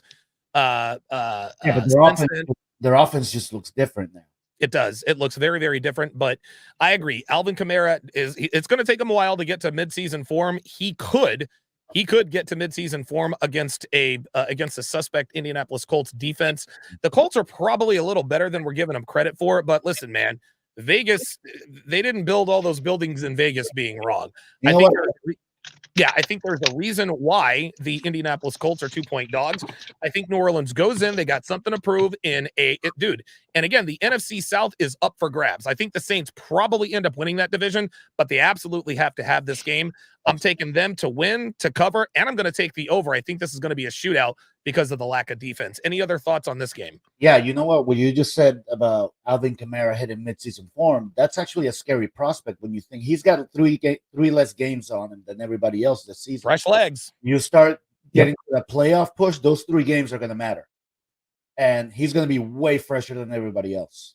So Yes. I think come playoff push time, Alvin Kamara is going to make a huge. He'll be fresh. Yeah, fresh legs. Blaze, any last thoughts on this? Nope. Okay, very good. Let us move to the next game. Here we are. The Miami Dolphins are hosting the 2-5 New England Patriots. Interestingly enough, the Patriots are 2-1 in the AFC East. They just upset the Buffalo Bills last week. Unfortunately, they're 0-4 against everyone else. We know that the Patriots, they always struggle mightily in Miami, especially later on in the year. This game is typically later in the year. It's a little earlier this time.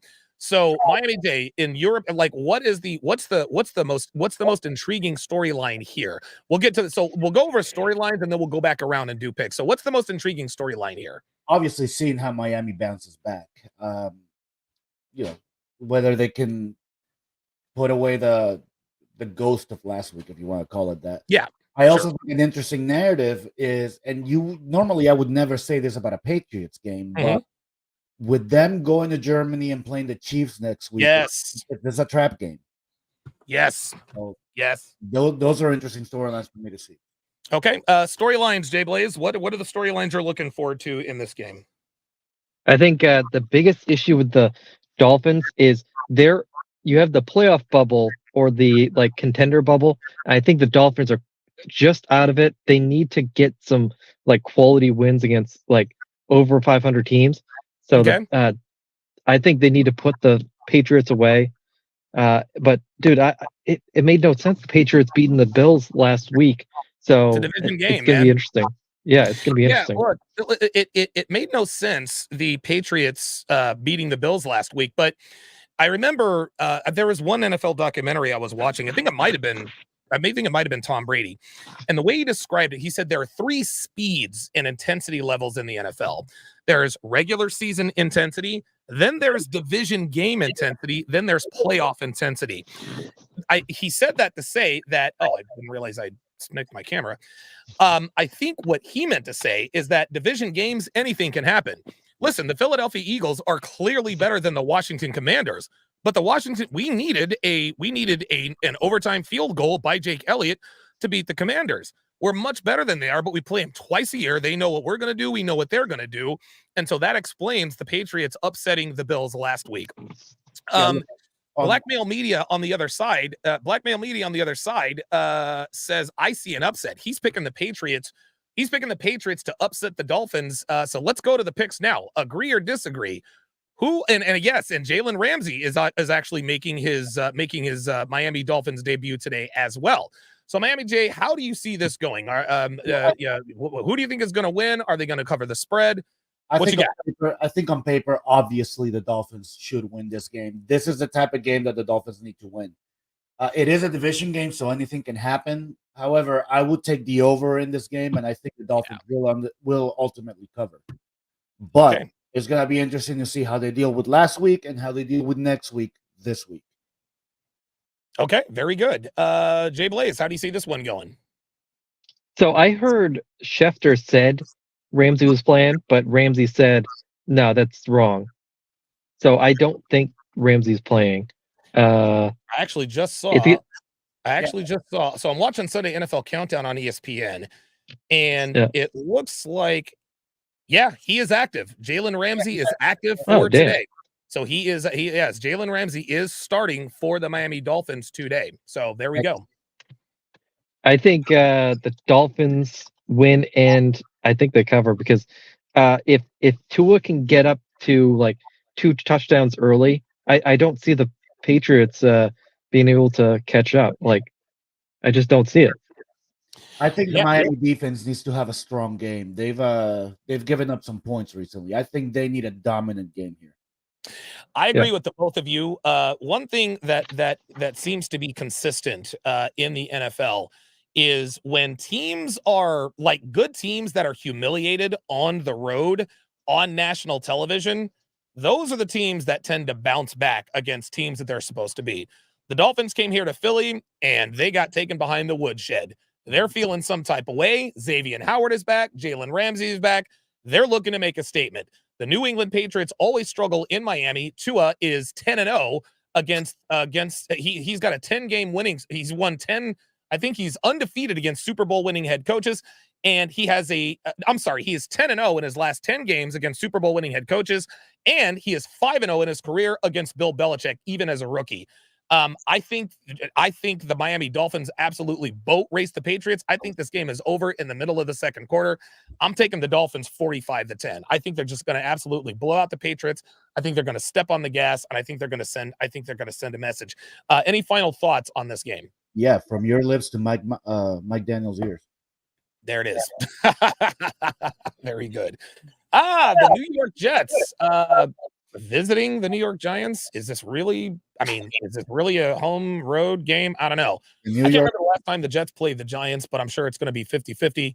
The Giants, 3-point dogs at home. The over-under is 35. What's the most intriguing story, in your opinion, from this game, Jay Blaze? The last time we saw the Jets, they beat the Eagles. So you're seeing the Jets start to get some pieces together. So it could be very interesting seeing Zach Wilson against a Giants team that has underachieved this season. Okay, Miami J, most intriguing story. I think watching the Jets come into their own has been actually pretty cool. Having said that, I do think the New York Giants are the worst team in football. So I'll take the Giants. Oh, so that is your worst team in football. Okay. Okay, very good. The most intriguing story, in my opinion, is the Tyrod Taylor, Daniel Jones situation. So Daniel Jones is going to miss, I think, a second or third straight game with this neck injury. And no, it's not the neck injury that sidelined him a couple of years back. That's intriguing to me because they just gave Daniel Jones the bag. They gave him 4 years, $160 million. He's clearly not worth the contract. Tyrod Taylor comes in and instantly the Giants offense looks better. So to me, that is the most intriguing story. Is Tyrod Taylor going to continue his winning ways with New York? And will there be a quarterback controversy in New York? So now let's get to the pick. Miami J, who do you have winning? Are they going to cover? And why? I got the Jets winning and covering, and I'll actually take the over in this game. Okay, very good. You're taking the over. Yeah. Jay Blaze, who wins? And are you taking the over under? All right, I'm not taking the over in this and the other game. I'm not taking the over because I believe these teams can put a point. I'm taking the over because these are ridiculously low numbers. Yeah. 35 Yeah. almost unseen. Usually a low over will be 40. Yes, right. Yeah, 35, you divide that by 2, that's 17.5 points. Exactly. But the Jets do have a pretty stout defense, and Tyrod Taylor is better than Daniel Jones, but it's still the Giants. So Jay Blaze, which way do you see this game going? Imagine if they didn't pay Daniel Jones and they had signed Tyrod. Tyrod's a great mentor for any quarterback. And dude, you now have Daniel Jones' salary just hanging over you. So I see the Jets covering, and I think the over because dude, the points are just so low. Yeah, I'm taking the over. I think the Jets win this outright, and I think they cover. But I think they win the game by 4, 6, or 7. That Jets defense is absolutely hellified. Sauce Gardner's back. The Giants have talented players on offense. Andrew Thomas, their left tackle, is young, but he is injury prone. Darren Waller is very good, but he's also very injury prone. I think the New York Jets go into New York and hand the Giants another loss. I think they cover, and I'm definitely taking the over. Let's take a quick detour because this is a very, very, very good question. Hang on 1 second. Phantom 313 says, "Do you see 4 teams making it to the playoffs in the AFC North?" Nope. You don't think so? So who do you think makes it, and who's the odd man out? Well, it's not about that. I mean, for all 3 teams to make it out of one division, then that All means 4. all 4. That means 3 teams got the 3 wild card spots. Yeah. One Yep. wild card spot is going to go to either the Bills or the Dolphins. Yep. So I agree. there I you go. Not all 4 are going to make it. Okay, very good. It'll be close, but I agree with you. What do you think, Jay Blaze? Do you think all 4 make it or no? The odd team out, I think, would be the Pittsburgh Steelers. Okay. All right. Jay Blaze, do you see all 4 teams making it? If not, who's out? Who's in? The interesting teams that could ruin that are the Texans, and if the Chargers get rid of Staley, do they make a run for a wild card? So I see the Steelers and the Browns being out. Okay, Steelers and Browns out. Even now, the Steelers are 4-2, and they're playing better defense. You guys still see the Steelers out? I do. I think I think Cincinnati's going to come back. I think they'll be back. DJ Reed is back too. Very, very, very good. Quinn Jackson's end zone also says the Steelers are out. Blackmail Media on the Rumble side says he's got the New York Jets. He's got the New York Jets over the Giants. So that's his pick. He says, to me, it's can the Jets run through the NFC East? If they beat the Eagles, they can beat everybody else. They're the class. They're the class of the NFC East. They already lost to the Cowboys, but they're 1-1 against the NFC East. So we will see how that. We'll see how that goes. We are 27 minutes away from kickoff as we move along. Interesting game here. We've got the Jaguars visiting the Steelers. The Steelers are 2-point dogs. The over/under is 41. Miami J, what is the most intriguing storyline for either or both teams? So I think both teams have an interesting storyline. I think the Steelers, I think they're in decline. I think they're going to continue to be in decline. And the Jaguars, they're on this success tour that they've never really had since the days of Mark Brunell. Yeah, that's so true. I want to see that continue. I want to see the Jags put up numbers. I want to see them keep putting up wins. Okay, Jay Blaze, what's the most intriguing story about either or both teams? I think it's J.J. Watt versus Trevor TJ Lawrence, because T.J. Watt. Okay, And I think this could be the one of the better defenses he's going to face. So, and we're seeing the Jaguars get their feet under them and really show why they're going to be a tough out in the playoffs. okay, very good. For me, the Jaguars and the Steelers, the storyline for me is Matt Canada going to be fired? The way I see it is this: if the Steelers lose in a shootout, I think Matt Canada should keep his job, right? You need to be scoring points to win in the league. Yeah, they're 4-2, but they're winning in spite of their offense, not because of their offense. That's the first thing I'll say. However, if the Jaguars go in and they dump truck the Steelers, I think the pressure is going to be turned up. And listen, the Steelers are loyal. Mike Tomlin is loyal. He's known Matt Canada forever. But if they see more offensive ineptitude at some point, something has got to change. Chris Spencer says the Steelers pass defense isn't good.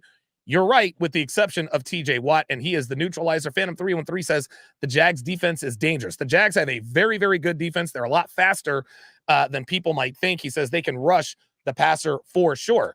And so all of that said, let's go ahead and make our picks. Miami J, which way do you see this thing going? And are you taking the over under? I'm taking the Jaguars and I'm taking the over. Okay, very good. Do the Jaguars cover? Yeah. Okay, very good. Jay Blaze, what you got? I see the Jaguars covering and the over. I think Jaguars going to take care of business. Yep, 3 for 3. I think the Jaguars win. I think they cover, and I'm definitely taking the over. Let's go. It's really cool to see Trevor Lawrence and the way he has come out. And, I've kind of watched his career since high school. Yeah. He actually committed to Florida before he went to Clemson. I don't know if you knew that. Yeah. Oh, yeah. Yeah, I've been watching him since high school, so it's really cool to see how his career has, evolved and progressed. I'm a fan of Trevor Lawrence. Yeah, he is definitely the truth. He's going to get the bag after this year for sure. And Trevor is a humble guy. He married his high school sweetheart. You can root for this guy. Yep. I think that's what I like about him. He kind of reminds me of Andrew Luck. Yeah. Yes. He does remind me of Andrew Luck. He's, married his high school sweetheart. Same with Patrick Mahomes. Patrick Mahomes started dating Brittany when they were both 7th and 8th graders. So shout out to them. There's something to be said about someone who marries his high school sweetheart, man. I think that's those are always very cool Especially stories. when you have that kind of money and success. Absolutely. Listen, she recognized early. Brittany Mahomes recognized that Patrick kid in my math class. He's going to be a superstar. Let me hitch my wagon to him. Trevor Lawrence's wife probably saw the same thing. Wow, this kid, okay, yeah, let me hitch my wagon to him. And he has the NFL's most fabulous hair. Let's go to my game. The Eagles are touchdown favorites going into Washington. We just traded for safety Kevin Byard. That is definitely, he's a locker room leader, rock solid. He's a thumper. Reed Blankenship at this point is still struggling with concussion and injuries, but when he comes back, when Avonte Maddox comes out, I think Kevin Byard definitely is going to make a huge impact on the Eagles. So, Jay Blaze, what storyline about either or both teams intrigues you the most about this matchup? And there is Jalen Ramsey. It looks like the Dolphins are wearing their throwback uniforms today, so that's cool as hell. All right. Yeah, I'm gonna say the biggest storyline is if the Redskins can keep it close. Like we've seen like them have some really good games here and there, but it's a whole different beast when you go up against one of the top 3 teams in NFL. Miami J, what storyline about either or both teams intrigues you? I think this game is going to hinge on Washington's defense. If Washington's defense can, I don't want to say stop, but if they can, keep a lid on the Eagles' offense, if this game is close, then I think Washington's got a chance. As far as storylines, I want to see if the Commanders end up being the team that can stop the tush push. Boy, wouldn't that be something? Extra Block said, I don't know if you saw the tweet earlier, and we'll probably talk about that a little bit on the next show. Is Joe Thomas actually put out a tweet? He put out a tweet about how to stop the tush push, and so we'll see if that happens. Somebody's going to stop it at some point. I don't see it happening anytime soon. We'll see. Extra Guac says Polamalu had the best hair. You're right. Polamalu had the best hair, but Trevor Lawrence now has the best hair. Polamalu's retired, but yes, I mean, that's how it is. He also thinks that Byard is going to thrive in Philly. Chris Spencer wants to know, what are my thoughts on Hurts' leg, thinking he may not run much today. He hasn't really run much all season long. And he's still, when it mattered most, even when we played against the Dolphins, he was clearly limping around. When it mattered the most, Jalen Hurts, he moved and did what he had to do. I don't think the leg, I think the leg will be a factor, but it's not going to be a limiting factor. I still think the Eagles thrive in this particular game. And so let us make our picks. Jay Blaze, who wins, who covers, and why? This is a division game. I think the Redskins keep it close, but I do see the over. Okay, so they win by so the Eagles win, they don't cover, but you're taking the over because it was clearly, what was it, like 60 some odd points last game. Miami J, where do you see this going? Yeah, I'm on the same boat. I think Washington's defense is going to manage to keep it close. Yeah. They might even win the game. So I'm taking Washington against the spread. Oh! And I think the Eagles will win the game. If I'm betting straight money line, I'll take the Eagles. But I think Washington keeps it close enough to where maybe a late field goal can be the deciding factor. Having said that, I'm taking the over. I agree with you. I'm taking the over. I think the Eagles win. I don't think we cover. I think we win this game by 3 or 7, or I think we win this game by 3 or 6. Obviously you can take the push if you're going to take them, at +7. Listen, I think the Eagles win. We're very, very good on the road. This is one of those quote unquote trap games because we have the Cowboys next weekend. I was going to say that. They're looking at Commanders already. They could be, but Nick Sirianni, the way things are these days, I think he'll have those boys focused. Like I said, I think Jalen Hurts limiting. I think the leg is a limiting factor, but I don't think it's going to affect him too much. I still think the Eagles win, but I think just like Jay Blaze said, and just like Miami J said, I think it's close. It could be a shootout like it was last game. We'll have to see. We got kickoff here in roughly 18 minutes, so we'll pick up the pace here. So we have the number 1 overall pick against the number 2 overall pick. We've got the Carolina Panthers hosting. We've got Bryce Young and the Carolina Panthers hosting C.J. Stroud and the Houston Texans. What is the most intriguing storyline for either or both teams, Miami J. What you got? Well, one is, can the Texans continue their, so far, it's not a blockbuster, but it's been an impressive season for them. I don't expect them to do much worse than this. So can they keep it up? And on the other side, can Carolina get their first win of the season? Okay, Jay Blaze. I think Carolina is a much better team than the record indicates. I agree. I think they've got a rookie quarterback and they've got a tough schedule. Jay Blaze, what is the what are your storylines for this game? I think it's CJ Stroud showing the Panthers they made a mistake. You think the Panthers made a mistake? No, I think CJ Stroud is going to show that the Panthers made a mistake. Oh, and not picking him number one overall. Wow, that is very interesting. I had not even thought about that. This game is in Carolina. Listen, I think hindsight is always 2020, clearly.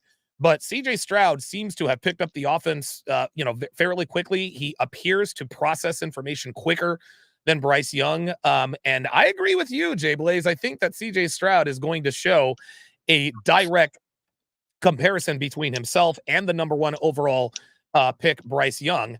Phantom 313 says the Texans. Apollo says he thinks Houston is going to win. Where do you see this game going, Miami J? Who wins and do they cover? You know what? Going undefeated in the NFL is the hardest thing to do. I think going winless is probably just as hard. Yep. So I'm going to take Carolina. I'm take the Panthers. Especially with that spread, if I'm betting, I'm betting on the Panthers. I'd actually take the under. Yep. In this game. Okay, very good. Jay Blaze, how do you see this going? I see the Texans winning and covering, and I think I see the over because the Panthers defense, they haven't really shown me much, so I think he's gonna have a field day. Yeah, I agree with Miami J. I think the Carolina Panthers get off the schneid today. I couldn't tell you why. I couldn't tell you how, but this is right? Say again. It just gives you that feeling that this is week 8. The Panthers are 0-6 or 0-7, some crazy number like that. I think as hard as it is to go undefeated in the NFL, it's almost as tough to go 0-16 or even 0-17. I think if the Panthers get off the schneid against any team, it's going to be against a team with a rookie quarterback. CJ Stroud so far is the offensive rookie of the year, but I think Carolina at home, I think they rally behind Bryce Young, and I think they get the W. Let's move to the next game. Now, this is a very intriguing game. This is a very tasty game. We've got the Cleveland Browns going into Seattle. Seattle, they are 4-point favorites. So, Jay Blaze, what is the most intriguing story about either or both teams that you can think of in this matchup? I think it's the Browns QB. Okay. And if is Deshaun completely ruled out? I don't. He's supposed to be a game time decision, but it looks like PJ Walker. Actually, let me look that up. Miami J. While I'm looking that up, what to you is the most intriguing storyline about this matchup? So I want to keep seeing the Seattle Seahawks overperform. I think they're having a season much like the Texans, where they were expected to be a lot worse. I think they're one of the top 10 teams in the NFL right now. Okay, very good. I want to see that continue because I like the Seahawks as an organization. Yeah, the Seahawks are a very good team. Deshaun Watson, rotator. I don't think he's playing today. Having said that, I also want to see the Browns continue their success. Browns are another team that were expected to be a lot worse. They said they're 4-2 and prime. So Deshaun Watson is out today. Deshaun Watson is out. PJ Walker is going to get the start.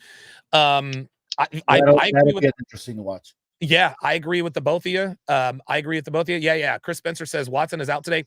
I agree with the both of you. I think the most intriguing story is the Deshaun Watson situation. How is PJ Walker going to do? And oh, by the way, and I know we've said this before, the Browns have the best defense in football. They are number 1 against the run. They are number 2 against the pass. And so that is something, I think that's something that's going to sneak up on a lot of people. I think they are absolutely a playoff team. And so all of that said, let's make the pick. Jay Blaze, who wins, who covers, and are you taking the over or under? I like the Seattle in this game because PJ, he's shown a lot of heart, but I see Seattle as the dark horse team of the NFC. I think they will get a wild card, and I think they can make some noise in there. And I think I like the over. Okay. All right. Miami J. Who wins? Who covers? And are you taking the over or under? Yeah, actually, on the Sean Watson news was a game time decision since it came out that he's out. I have the Yep. spread sitting at 6.5 for Seattle. Oh, So wow. that definitely changes things. I'll Yep. take Seattle. I'll take the spread, and I'll take the over. Yeah, if Deshaun Watson played, listen, I love the PJ Walker story, but let's face it, PJ Walker is not Deshaun Watson, for Right. better or worse. I think if Deshaun Watson plays, I'm taking the Browns to win by 7. But because he's not playing, I think the Browns keep it close. I'm going to take the Seattle Seahawks to win outright. I don't think they cover, and I'm going to take the under. I think this is a low-scoring defensive struggle. I'm going to go 17-14 Seahawks. I think they win, they don't cover, and I'm taking the under.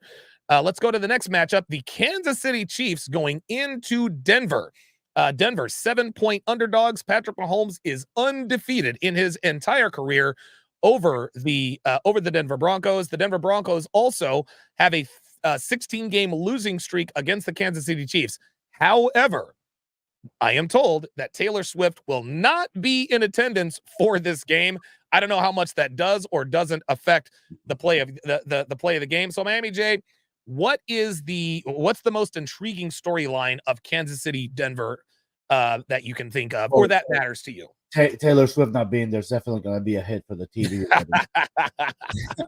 I couldn't care less about that. Yeah, it doesn't matter. Yeah, is this a trap game for the Chiefs? They're going to Germany. They're playing the Dolphins next week. So are they looking past the Broncos? Having said that, again, I don't think the Broncos are the worst team in football. Okay. It's gonna be. I think it might be a fun game. It might be close. I don't think the Broncos ultimately win it, but I think it might be closer than people expect. Okay, very good. Jay Blaze, most intriguing story about either or both teams? I think it would have been interesting if Taylor Swift was at the game and she was in the same box with Sierra. That would have been a very interesting storyline. And oh, that would be awesome. That's good. That's pretty good, man. I still think Seattle. I still think the Chiefs take care of business, but it's tough that like going to Germany that's looming over you. Yeah, but but I think the biggest story is Denver's quarterback and coach, and seeing how they react to each other. So I think that could be interesting. Yeah, watching that dynamic play out, and it's going to be interesting to see how the season ends. Yeah, it'll be interesting. Like if this ends badly for Denver, either Sean Payton or Russell Wilson is out. They just gave them both the bag. They're gonna have to make a decision. No, sorry. Go ahead. Finish up. All right, yeah. To me, the most intriguing storyline is the Kansas City defense. They've got the number 5 defense in the NFL, and almost all of their defenders are fucking kids. Like, dude, they are absolutely mauling people. Yeah, the Detroit Lions really beat them up on the line of scrimmage in that first game, but they were missing Chris Jones, which makes all the difference in the world. So yeah, the Kansas City that Kansas City defense is hellified. As a matter of fact, I think the defense is a better unit than the offense, and I think that's why the Kansas City Chiefs are 6-1. And so that being said, let's make our picks here. Who wins this? Who wins this game? Who covers? Who covers? And are you taking the over under? Jay Blaze, who do you got? It helps the Chiefs that defensive coordinators are not being selected as head coaches, and he's already had his opportunities, so he's going to stay there as long as he continues to do his stuff. I have the Chiefs covering, and I think we have the under. Okay. Oh, I don't trust the. Yeah, I don't trust the Broncos. Okay, very good. Miami J, how do you see this going, and who?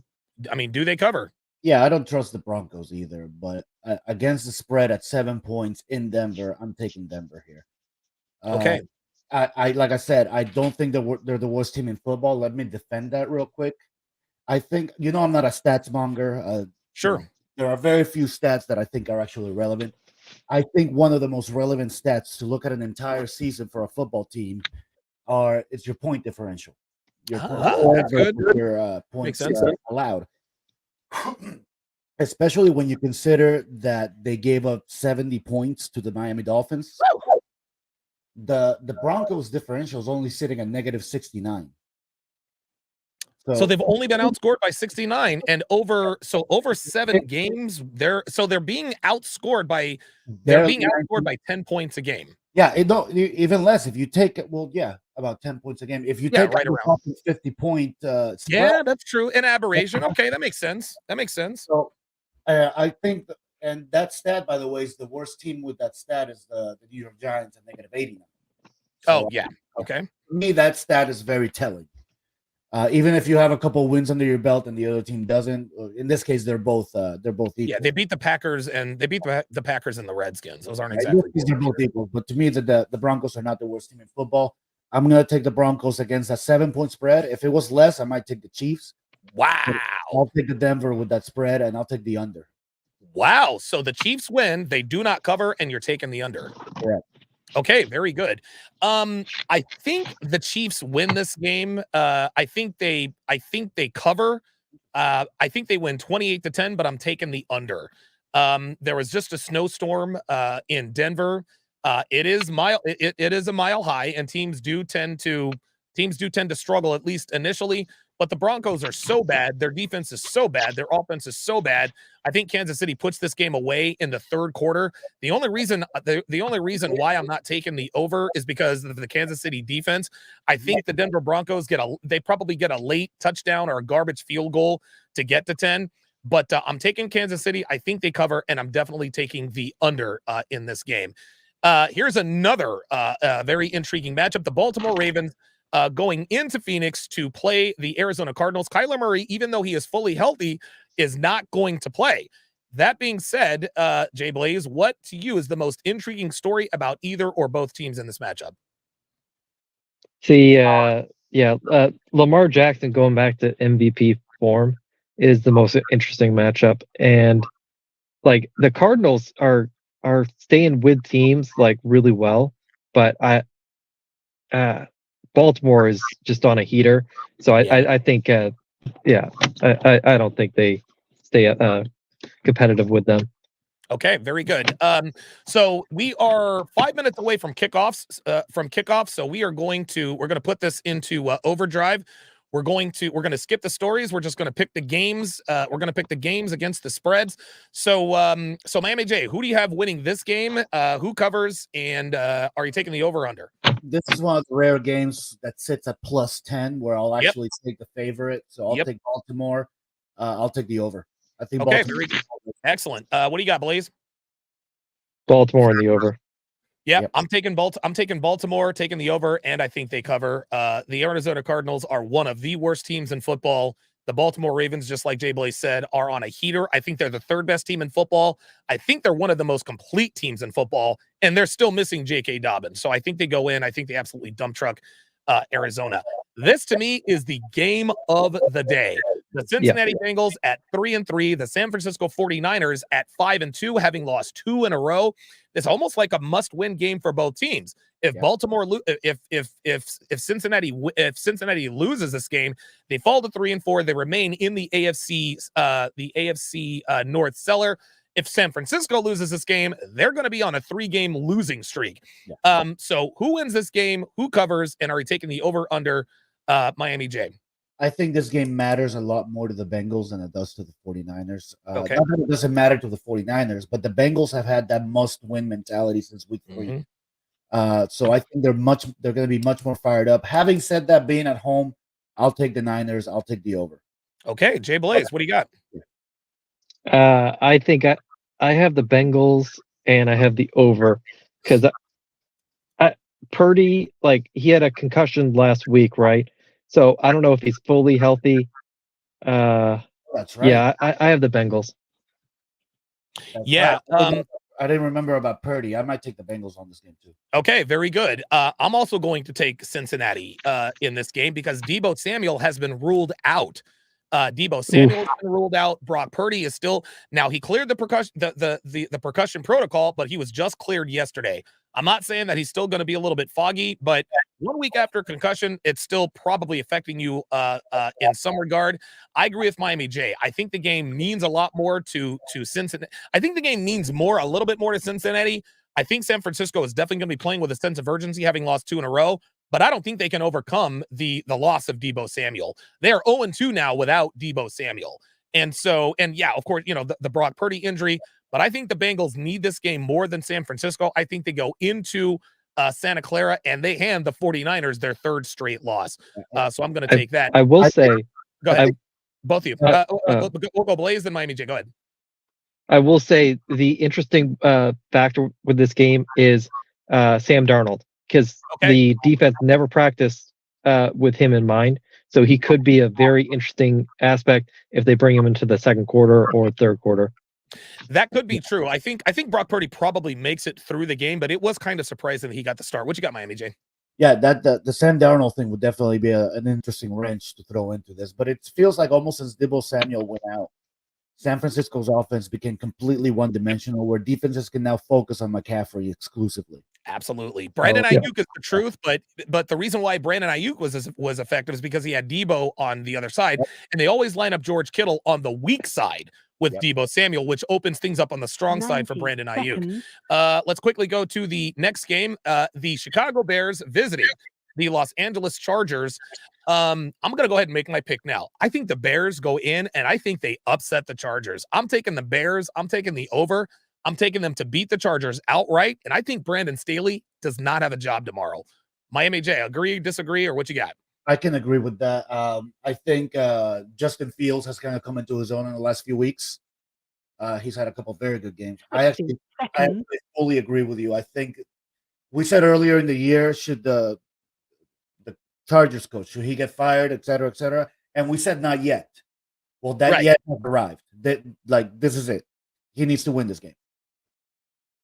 Okay, very good. What you got, Jay Blaze? I like the Bears and I like the under.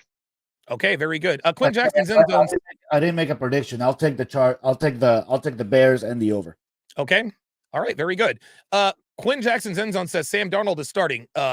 You gotta listen, if you're gonna make comments, guys, you gotta do your research. Sam Darnold is not starting. Brock Purdy is starting for the San Francisco 49ers. I appreciate the input, guys, but make sure we have our facts straight. Our next game is our last game, the Monday Night Football game in Detroit against the Las Vegas Raiders. The Detroit Lions are 8-point favorites. I'm going to go ahead and make my prediction now. They were embarrassed by the Baltimore Ravens last week. What do I always say about good teams that are embarrassed? They always come back, especially against bad teams, and they send a message. I think the Detroit Lions win this game 38-3. I think they win. I think they cover, but I'm taking the under. Who do you have, Jay Blaze? I think they boat race the Raiders. I have the over slightly. I think the Raiders could get a cheap touchdown, but yeah, I think the Lions boat race them. Okay, very good. Miami J, who you got on this one? I agree, especially going into the bye week. The Lions, they're going to leave it all out on the field coming off that loss. I think they're going to completely obliterate the Raiders. All right, guys. And with that, that is going to do it. Pardon me. That is going to do it for this edition of TSR Sunday Rundown / the call-in show.